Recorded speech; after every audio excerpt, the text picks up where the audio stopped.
Hello guys, and welcome to another video. I hope you're doing well. Today I thought I'd do something a bit different. It's gonna be like part one of a history of the novel as a format. I don't know if it's gonna be interesting. I found it really interesting. I did a lot of research and put down some notes, so hopefully it should be coherent.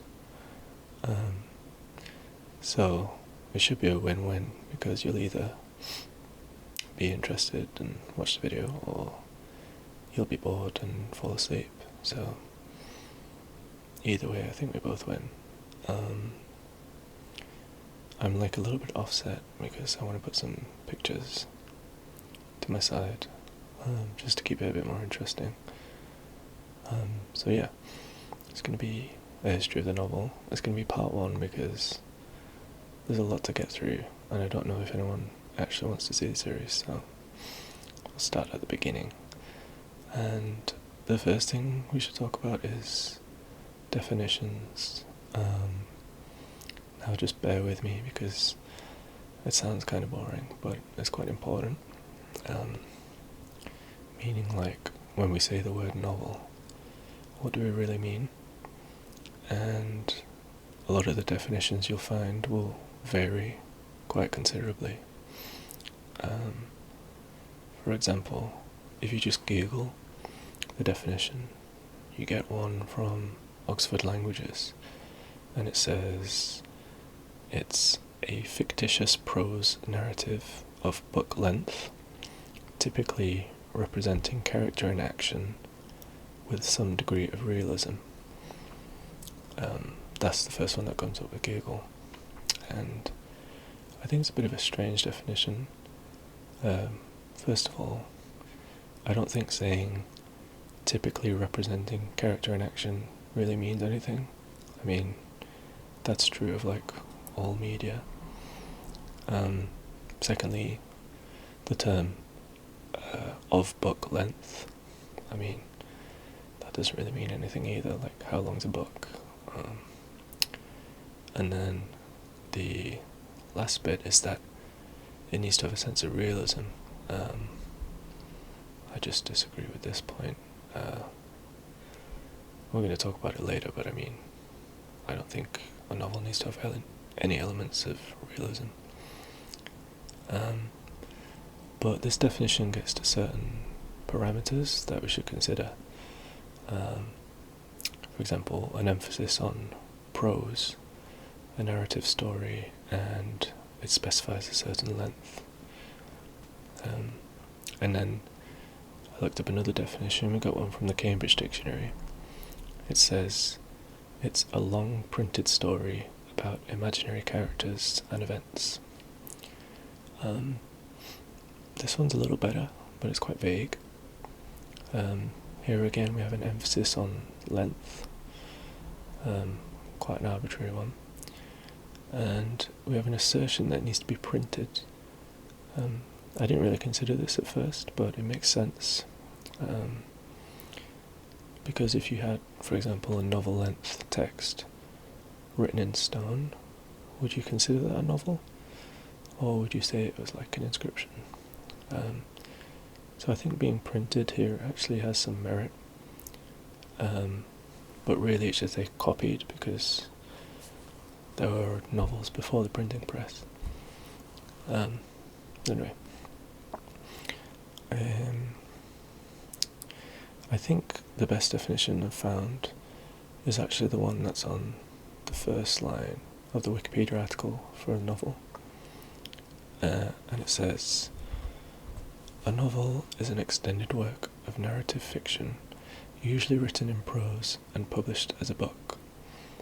And this definition comes from a book called A Glossary of Literary Terms. I think this is quite a good definition. It takes into account the length, which can really only be defined as longer than other types of fiction. It says it's a narrative. it must be written in prose and published. I wouldn't really disagree with any of that. Let me know what you think, if you found a better definition, but I think that's kind of the one I'm going to focus on. And now we have a definition, I think we should just kind of talk about what characterises the novel in more detail. And I think the easiest way to do this is to really characterise a novel in contrast to other literary forms. So, for example, one thing that was common to all the definitions was the emphasis on prose over verse. And if you're not quite sure, prose is just kind of structured lines around normal grammar,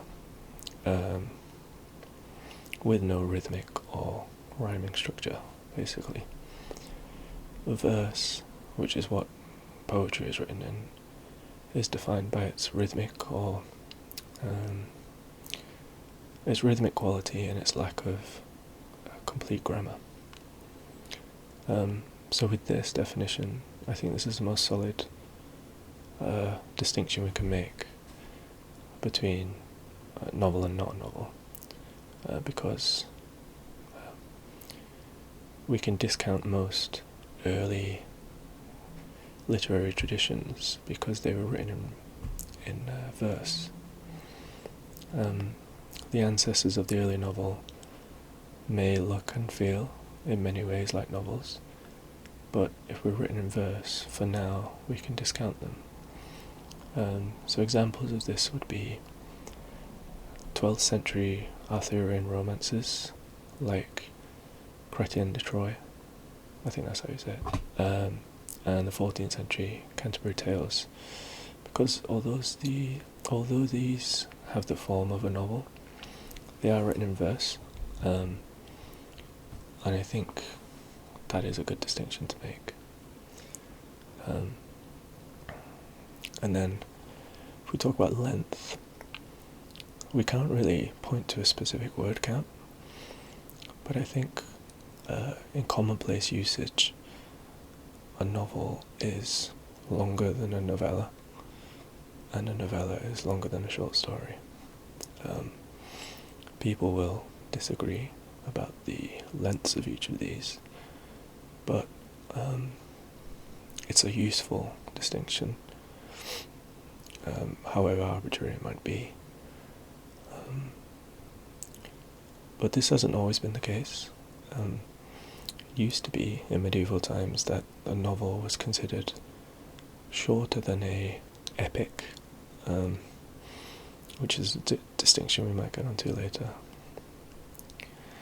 But if we start talking about word counts or page counts, it just becomes very arbitrary, and you get different answers. Like, for example, the novelist Ian Forster said it had to be above 50,000 words, but I mean it's just based on pure opinion, so it's up to you really. But I like the distinction of just having it be longer than what we consider a novella and a short story. I think that's useful. And then I want to talk a little bit about the East Asian perspective, because a lot of the discussion about the novel as a form is very Eurocentric, and my history of it is going to be Eurocentric, just because a lot of sources I don't have access to because I speak English, and a lot of the kind of discussion about novels as a genre is Eurocentric, for better or worse. But there are important distinctions we can make, comparisons to other cultures. For example, China, Japan, and Korea all have the same characterization based on length. The novel, novella, short story, they have similar words and similar definitions in those languages. However, there's an interesting distinction in ancient Chinese, which is where that tradition of the novel originated, where you have a distinction between so-called small talks and great talks. So small talks are kind of stories or discussions of everyday life, and great works are kind of sacred or religious texts by people like Confucius. So small talks was the novel form for them, because like in Europe, the novel kind of originated as a description of the more ordinary aspects of life. And then you have one more characteristic, which is the more contentious one, and this is a discussion of intimacy. So, a characteristic of a novel that many critics point to is intimacy, and intimacy in this context means both the more intimate nature of the reading and the intimate nature of the story. So, I mean, many early narratives were spoken or sung. They're oral traditions or folk stories that were designed to be recited to audiences, and so they're consumed in a quite public fashion.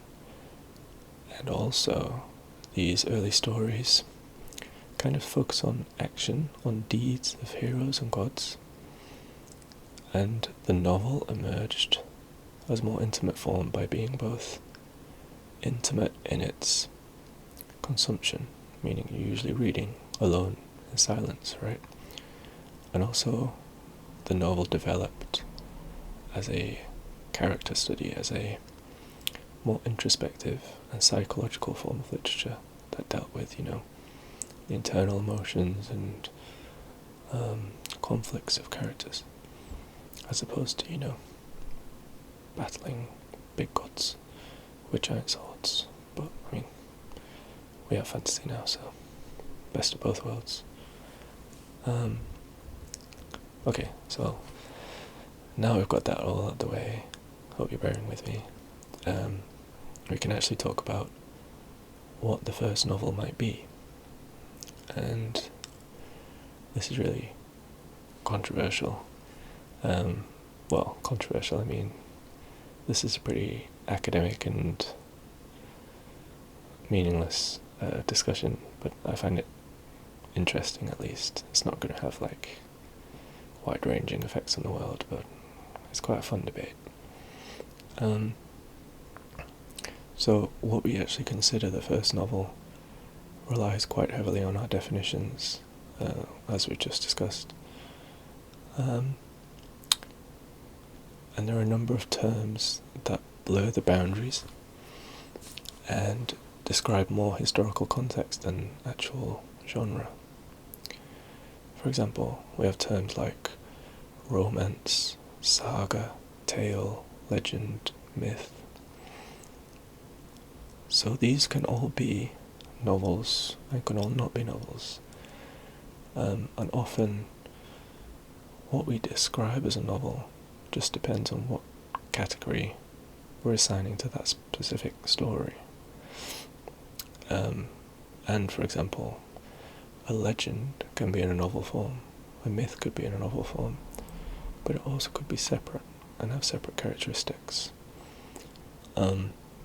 This is a long way around of saying we can either choose to carefully define each subgenre based on its historical context and development, or we could use pretty broad brush strokes and define very different pieces of work in the same category, if that makes sense. And this is part of a long and lengthy debate in literary criticism. And really it's up to you or me which approach we want to take, whether we value these small differences or whether we'd rather regard very different things as similar. It's more of a philosophical distinction than anything else. But we'll start with what could be considered the first. So, as with most things, it goes back to ancient Greece and Rome. And we're talking about the 1st century BC to the 2nd century AD. And probably the first, and the one with a lot of evidence, is a Greek novel called Calirrhoe. I think I'm saying that right. It's a story by someone called Chariton of Aphrodisias, and we have fragments of papyrus dating back to the 1st or 2nd century AD. But the earliest complete manuscript is about 13th century AD. But as I said, we have these earlier fragments to kind of verify it. So the narrative is a romance with a capital R, and I'm going to talk about that in a minute. Evidence supports that it was published and copied. So why, if you googled, like first ever novel, a lot of the results talk about this 11th century Japanese novel. It's called The Tale of Meiji. Well, we're going to talk about that later, but why does this come up instead of the Greek novel I just discussed? Well, it usually comes down to the distinction between a novel and a romance with a capital R. Now, this romance is not specifically referring to the romance novels we know today, which focus on romantic relationships, and it's not talking about the other capital R, romantic, which is a kind of 18th, 19th century literary style. This kind of romance is a literary genre, sometimes called romance prose, or even more confusingly, is sometimes called a romance novel. But traditionally, the romance is seen as separate from the novel. So, what is a romance? It's a narrative. It can be in prose or verse, or sometimes a combination, and kind of vaguely deals with a hero, kind of like a gallant masculine hero, going out on a quest or an adventure, usually involving a kind of maiden in distress, and he's kind of like pursuing this quest as a sign of his courtly love. I'm going to delve into more of these elements when we talk about chivalric romances, but it's quite interesting that this ancient Greek text has a lot in common with these chivalric romances we find about 1,000 years later. But anyway, the romance also has a focus on mythological or supernatural elements. It doesn't often seem to follow a normal cause and effect you might find in the real world. And finally, a lot of times it doesn't focus on one character, it's usually like a collection of shorter narratives. Now, the traditional view, as I said before, is that the romance and novel are separate. So Walter Scott wrote an essay on this, and this is how he defined them as kind of separate. And he said,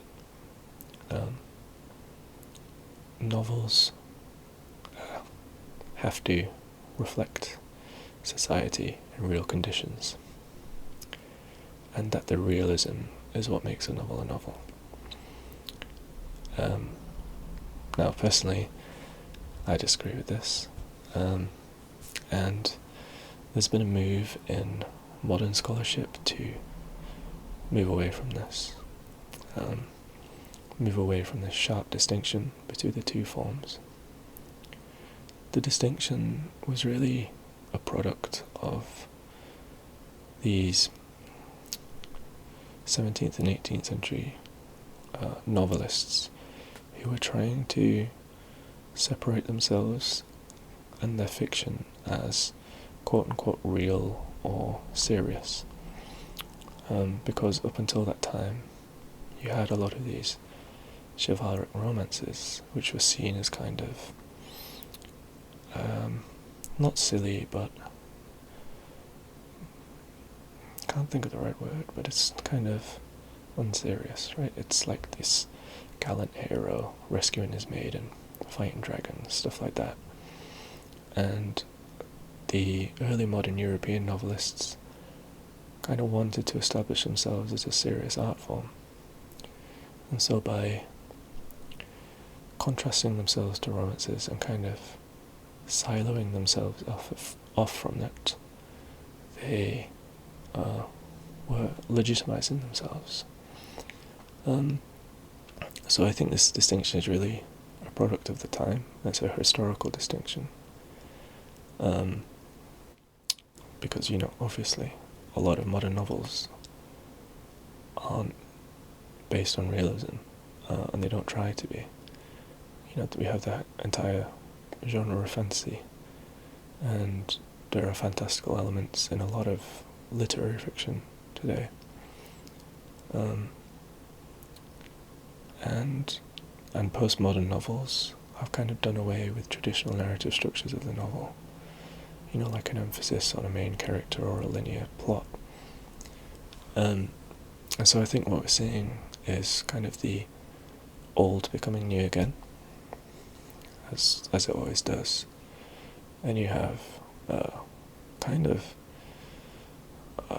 romantic elements in modern fiction. And I think if you were to sharply distinguish these two forms, you're discounting a lot of modern fiction that is obviously novelistic. So, to me, and to others, it's not just me,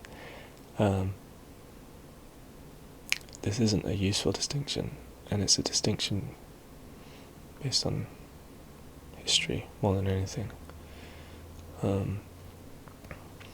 So, going back to this Greek novel called Kaliro, there are a number of other Roman and Greek novels, quote-unquote novels, of the same form. And there seems to be a period from about the 1st century AD to the 5th century AD where this kind of form flourished. But interestingly, there seems to be no real distinction made at the time they were written. There was no ancient Greek word for novel. Even though it was very different from other forms they had. Because, the majority of Greek and Roman narrative fiction is either in the form of a play or in verse. And we're often just using medieval or modern terms kind of anachronistically, because they would have had no notion of a separate category of the novel. We're just kind of reading that back. The same goes with romance. It's also been argued that these novels' similarities to later medieval chivalric romances is a product more of their translation by later Christian translators, who kind of wanted to highlight the continuity with the medieval European romances, because there are Greek novels that deal with kind of very different narratives, but they're either ignored or lost and exist only in summaries. So that in itself is quite interesting. Outside of Europe, we have the development of novel forms as well, that kind of run concurrently. And a lot of the examples come from the Sanskrit language and India. Again, we have this same distinction between the romance and the novel, but it's not clear that they made this distinction when they were writing them. It was a new form, because a lot of these stories are based on mythological stories that were previously in verse or theatre form. But even worse than that, we have very little English language resources on this early Sanskrit novel form. That's for two reasons. One, because there's just a general lack of literacy for Sanskrit in the West, for obvious reasons. And secondly, novel forms outside of Europe have been ignored for most of the history of literary criticism. Because, like I said, it's a very Eurocentric perspective. Anyway, we have and I'm going to butcher the pronunciation, so bear with me, the Vasavatata, or the Dashakamara-charita. I'm going to put them on the screen so I don't have to say them. And these are generally agreed to have been written in the 7th or 8th century AD. And this one in particular tells the story of 10 princes, or sons of, like royal ministers, and it details their adventures with ghosts, with women, with murders, wars, and everything in between. I believe there's cannibalism and cockfighting as well. It's just kind of a mishmash of everything. And this specific story has been compared to a 6th century Spanish literary tradition called the picaresque novel. And this form deals with roguish heroes and their adventures in corrupt or lowly society, and has an emphasis on real settings and comedy or satire. Now, this Sanskrit novel, yes, I avoid saying it, includes a combination of fantastical and realistic elements. And it even gives voice to people that would otherwise be voiceless. There's a lot of direct speech from women, and even from prostitutes, which is kind of unique at the time, especially in Europe. So this wouldn't have flown in Europe. So with these realistic elements, should we consider this a novel? Well, almost no one does, as far as I can tell. But it's unclear why. It's called a romance. But this kind of raises a few contentious issues. Like, for example, with the Greek one, are we right in ascribing modern labels to ancient literary traditions, like romance? And for this Sanskrit example, it seems even stranger to assign labels for European traditions to Indian literature. You could even argue this is a kind of literary colonialism. Now, there obviously are similarities between this kind of literature and European romances, but I think assigning it this kind of European label robs it of its own story of literary development. I think if we had more English language research on this kind of literary form, we should assign its own names, or even use the Sanskrit names. It's not that much effort.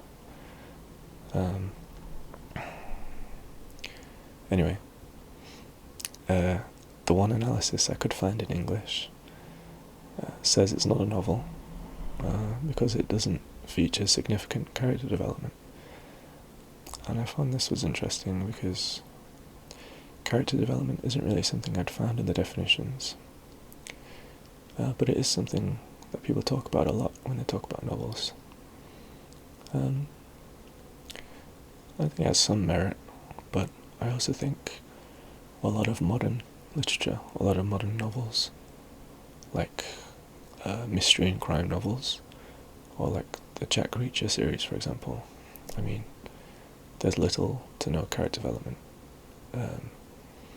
in these stories, and the characters kind of feature as tropes or parodies of themselves, who have a kind of set list of attributes that doesn't change. So, yeah, I think, what do you think? Because, this is just all opinion. But I do think it is quite arrogant to kind of ascribe European labels to the literary traditions of other cultures. But I think I'm going to leave the video there for now, because we've discussed kind of the definitions and the characteristics of a novel, and we've talked about what could be considered the earliest novel. Next time, if you're interested, I'll go on to talk about the chivalric romances, which is kind of the traditional origin of the precursor to the European novel, which are interesting in their own right. They often deal with like kind of Arthurian themes. So yeah, let me know what you thought. Let me know what your opinion is, because I'm quite interested. And keep reading, and I'll see you next time. Alright, bye.